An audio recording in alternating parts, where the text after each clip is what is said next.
kita akan mempelajari tentang Blender ya. Jadi Blender ini merupakan salah satu software 3D yang paling banyak digunakan ya, karena gratis, lalu ukurannya juga kecil. Jadi cukup ringan ya untuk sekelas software 3D. Jadi ini adalah tampilan saat kalian pertama kali membuka.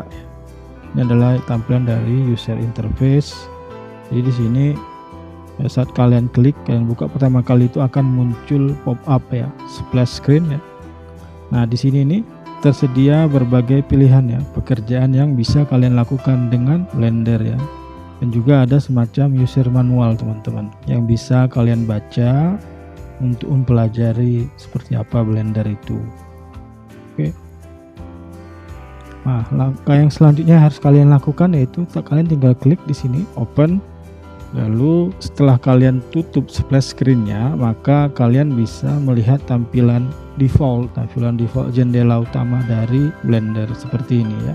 Jadi untuk menutup splash screen itu kalian bisa mengklik di mana saja di luar splash screen. Jadi muncul nanti user interface seperti ini ataupun jendela antarmuka Blender ini ya. Jendela antarmuka dari Blender ini terdiri dari 3 bagian teman-teman. Ada top bar. Ini berisi berbagai menu utama dari Blender ya.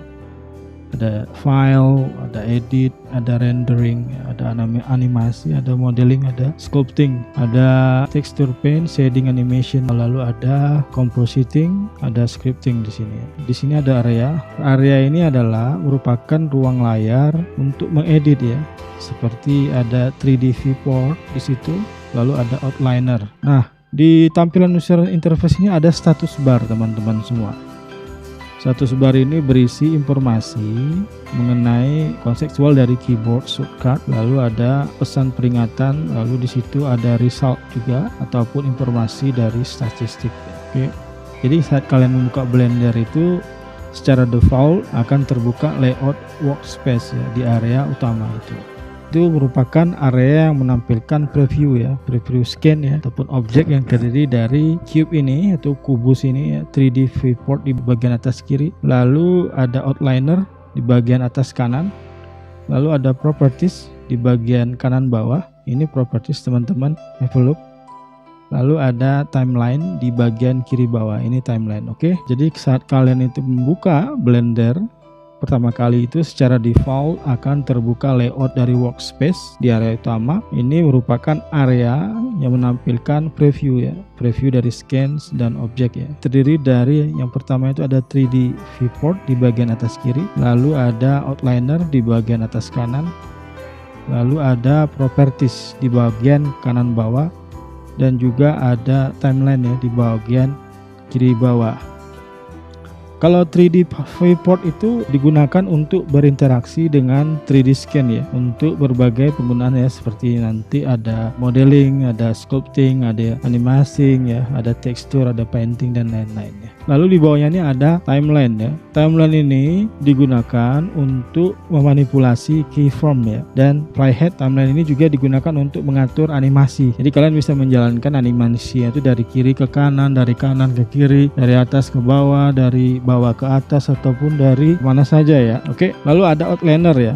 Outliner ini berisi struktur data yang terdiri dari objek, lalu ada lighting ataupun kamera. Di dalam outliner ini ya, kalian bisa melihat data itu dalam skin ya. Jadi kalian juga bisa memilih objek, bisa meng-hide ataupun meng-unhide objek, dan juga kalian bisa mendisable seleksi objek untuk memudahkan seleksi objek itu jika di dalam skin itu atau scene itu terdapat banyak objek. Oke. Lalu ini properties. Properties ini menampilkan active data dan juga pengeditan active data termasuk active scan dan objek ya. Jadi ada semacam koordinat X, Y, Z di sini.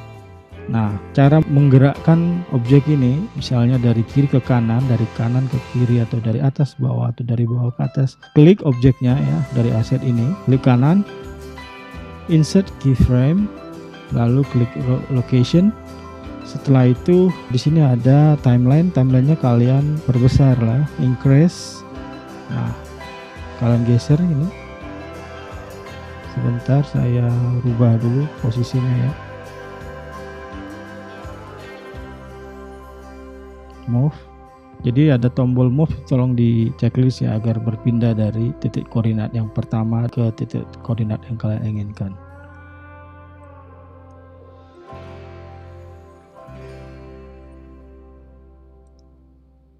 Insert keyframe lagi, lalu location, terus digeser timelinenya ya. Contohnya saya geser ke angka 40, koordinat 40.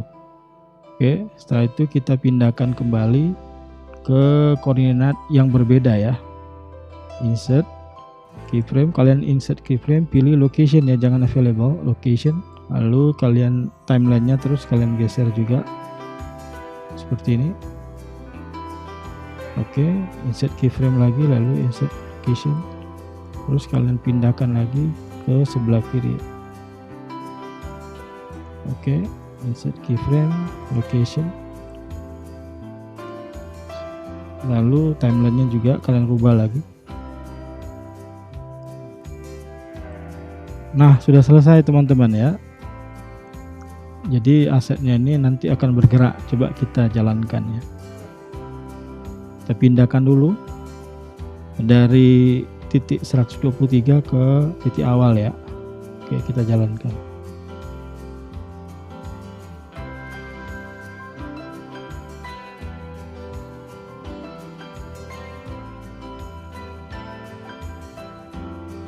Jadi objek ini berhenti di titik yang ini ya teman-teman. Nah, kita bisa tambahkan lagi gambar ini, mungkin berputar ya 90 derajat ataupun 30 derajat ataupun 60 derajat, terserah kalian. Kalian tinggal merubah rotate-nya di sini. Terus kalian bisa gerakkan juga jadi sebuah animasi yang lebih keren dari sebelumnya.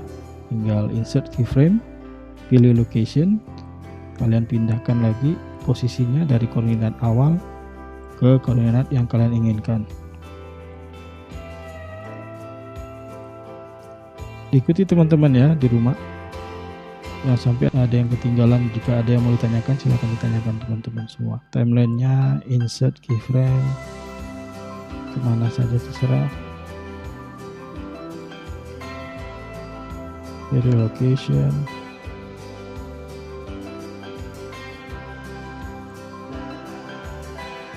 selesai teman-teman. Mari kita jalankan. Jadi sifat dari animasi yang kita setting sekarang ini looping ya, jadi tidak akan pernah berhenti.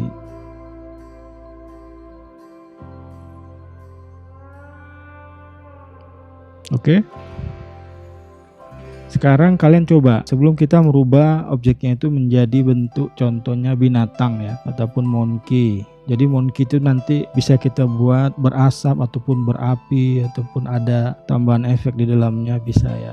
Oke, ini jadi objek cube-nya kalian delete dulu, klik, ikuti saya, klik, lalu klik delete ataupun pencet di keyboardnya itu X ya. Kita bisa ganti objeknya ini, pilih add, menu mesh. Nah, sini ada beberapa objek ya, ada bentuk kotak, bulat, circle, ada bentuk torus, ada silinder, ada cone ya. Objeknya udah berubah ya, berbentuk monkey ya. Nah, kalian kalau mau melihat tampak kiri, tampak kanan, tampak atas, tampak bawah, tinggal ketik tombol yang di samping angka 1 itu, script gitu. Di samping angka 1 ada script. Jadi kalau misalnya diketik 7 di sini, pencet 7 akan muncul tampak depan. Kalau 8 top ya. Lalu kalau 9 dari belakang ya, belakang objek ya, 4 sebelah kiri objek. Jadi kameranya akan mengarahkan ke sebelah kiri dari objek. Setelah itu kalau misalnya kalian mau lihat dari sebelah kanan, tinggal ketik di situ angka 6 ya. Kameranya akan menyoroti sebelah kanan dari monkey ini. Lalu kalau kalian mau lihat kameranya itu berpindah ke bawah dari objek itu, kalian tinggal pilih di situ angka 2 ya.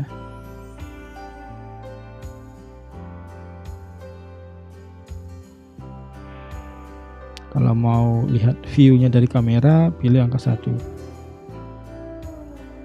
Saya lebih tertarik untuk melihat dari front ya, ataupun dari depan. Nah, seperti ini teman-teman. Oke, kita lanjut ya. Kita buat objeknya ini, si monkey ini ada asap ya di kepalanya ya. Bisa kita buat. Saya perkecil dulu objeknya, terus saya rubah tampak depan aja. 7. Nih, sudah ada pilihan ya di menu objek. kalian pilih situ efek. Di efek ini ada Quick Smoke, kalian pilih Quick Smoke-nya, klik Quick Smoke, lalu kalian jalankan.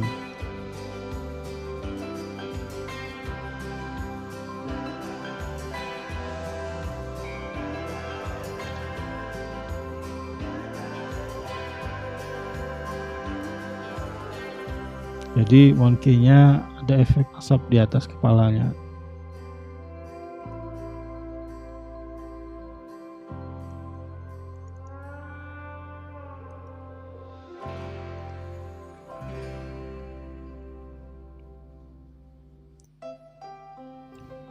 Ataupun kita buat efek liquid dari monkey ini sendiri. Kalian juga bisa tambahkan efek lain ya di objek ini.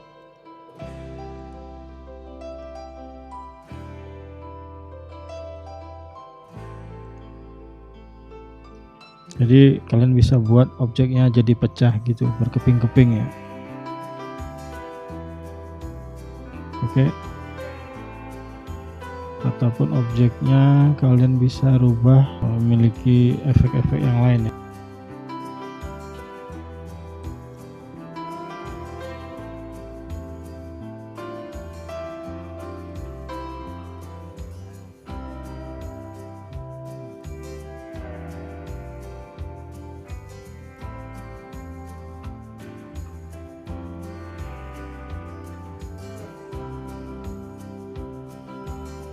Jadi kalau misalnya kalian sudah tambahkan efek ke monkey ini, kalian bisa buat monkey ini bergerak ya, ke kiri, ke kanan, ke depan, ke belakang dengan cara yang tadi ya, cara bagian awal yang saya ajari ke teman-teman semua.